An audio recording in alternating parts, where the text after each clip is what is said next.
Meditation is precision work. It's like one of those old Mission Impossible TV shows. The ones that require a lot of very fine, detailed work, and a lot of coordinated teamwork as well. Your mind has many voices inside. There are many people in there. You want them to get to work together.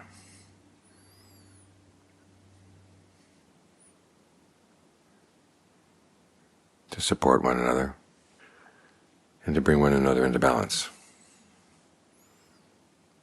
There's a sense of urgency. After all, we don't know how long we have to live in this lifetime. And even if we live long, we may not have all that much time to practice. But we do have time to practice now. That gives you a sense of urgency. But at the same time, the work is meticulous. That's one of the aspects of mindfulness. The Buddha says you're highly meticulous in what you're doing. That requires mental balance, balancing many different factors, as in the 4 bases for success. As the Buddha said, you have to have a desire that's not too excessive and not too weak. Your persistence has to be not too excessive, not too weak. Your intent, the amount of focus you put on this, has to be not too excessive, not too weak. And your powers of analysis have to be not too excessive, not too weak. So you have to use those different qualities to keep one another in line. In other words, you use your powers of analysis to notice when is the desire too weak, when is it too strong, and what do you do when it's too weak or too strong. But you notice a lot of the problem is how you talk to yourself, the conversations inside that you listen to. What you need as a meditator is kind of like a playlist. You know, the list of songs you have for different moods. In this case, the inner songs, as Ajahn Mun would call them, have to be the sort that counteract the mind when it's going off too far in one direction. In other words, when you're feeling discouraged, you need to think of something that's inspiring. Here the Buddha recommends either you reflect on the Buddha, the Dhamma, and the Sangha, the example that I give, or you reflect on your own generosity, your own virtue, remembering that you do have some good to you.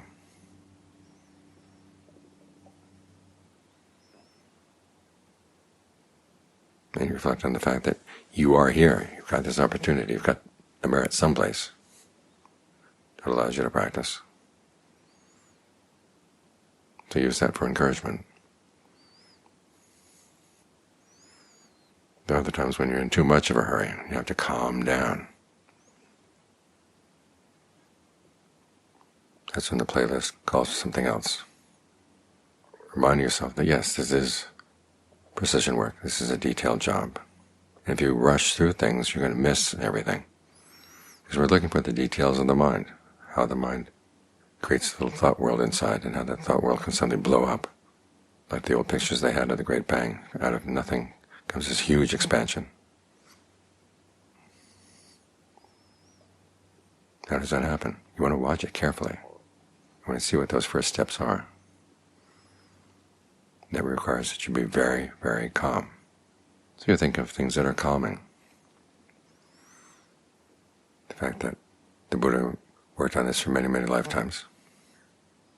He stuck with it. Requires a certain amount of persistence combined with patience.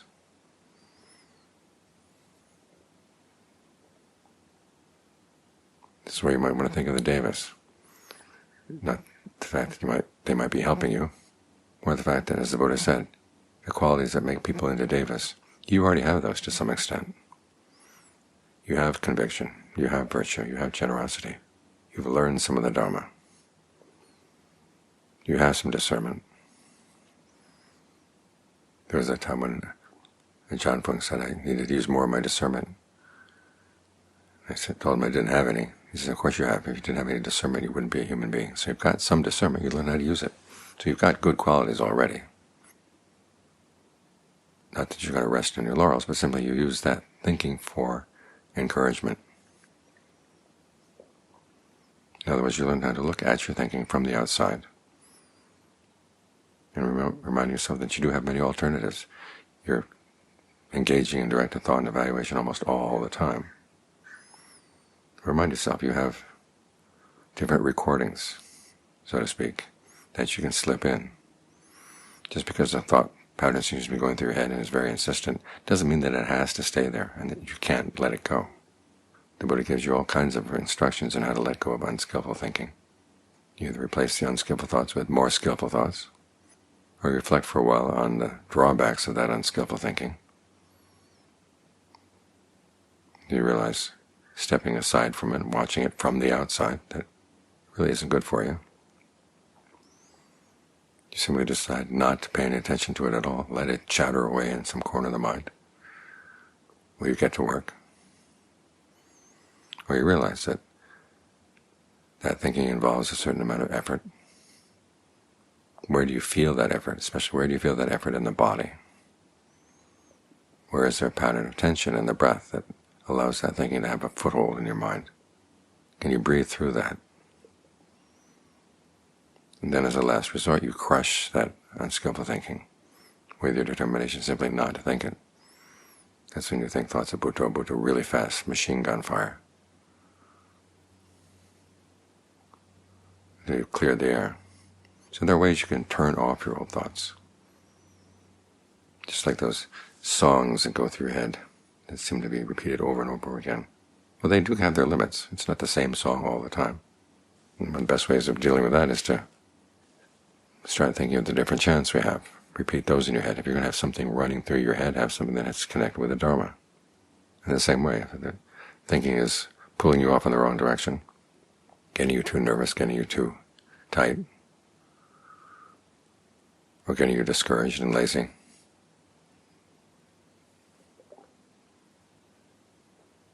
replace it with a much better, more Dharma thought. And of course, there are some Dharma thoughts that would get you upset, like the ones we talked about the other day, when the Buddha was talking about the urgency of all this and how you should act as if your head is on fire. Okay, you use that kind of thinking when you need to be more stirred up in the practice. But if you're already stirred up, don't think those thoughts. Think another Dharma theme that's more common. They have that saying in Christianity that the devil can quote Bible to his purposes. Well, Mara can quote the Pali Canon to his purposes. And your unskillful mind, you can just latch onto something and say, this is Dharma, and drive yourself crazy. Remember the Buddha's instructions for speech. It has to be true and beneficial and timely. So a lot of things that are true but are not beneficial right now, because they're not timely right now. Of course, timely has to do not only with whether it's appropriate for the occasion, but also what kind of tone of voice you're using with yourself.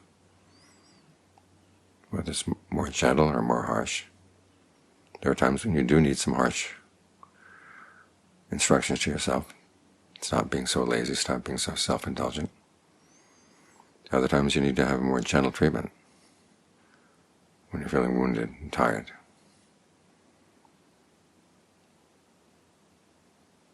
So remember, we're looking for balance. Balance in our desire, balance in our persistence, balance in our intent, balance in our analysis. There are times when you start analyzing things just too much. There's no quietude in the mind. That's why Ajahn Mun, when a new student came, especially one who had some background in Dhamma study, said, put what you've learned in the books in a heap. It's kind of a chest they have in Thailand. Put it in a chest. Just focus on your mind right here, right now. In other words, put a lot of emphasis on just getting really quiet right now. And a part of the mind says, well, I'm supposed to be doing insight work and I've only got a few more days here at the monastery. Get the mind quiet.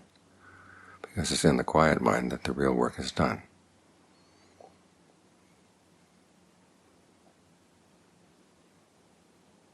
So keep things in balance. And remember, you have a repertoire here. Again, it's like having lots of different songs on your playlist. Which song is appropriate for right now? Which one will bring things into balance, will correct an attitude that makes it impossible to actually do what you need to be doing. Remember, we're working on mission possible here. This can be done. It just requires a lot of changes in your attitude. Instead of indulging in your moods, you have to stand outside of them. Instead of identifying with your moods, you stand outside them.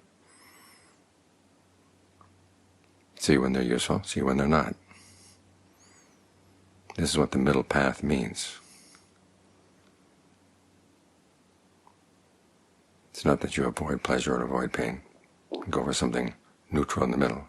You learn how to use pleasure and use pain for a higher purpose.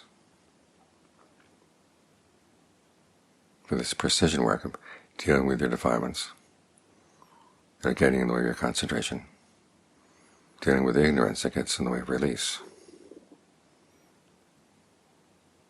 It's urgent work, but it requires that you be very patient. And as I said the other day, it's a middle path, and it's the middle paths that exercise your discernment.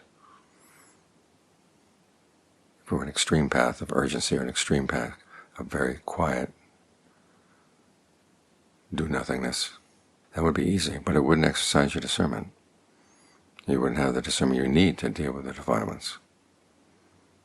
So learn how to read things, learn how to step aside from what you identify with in your thinking.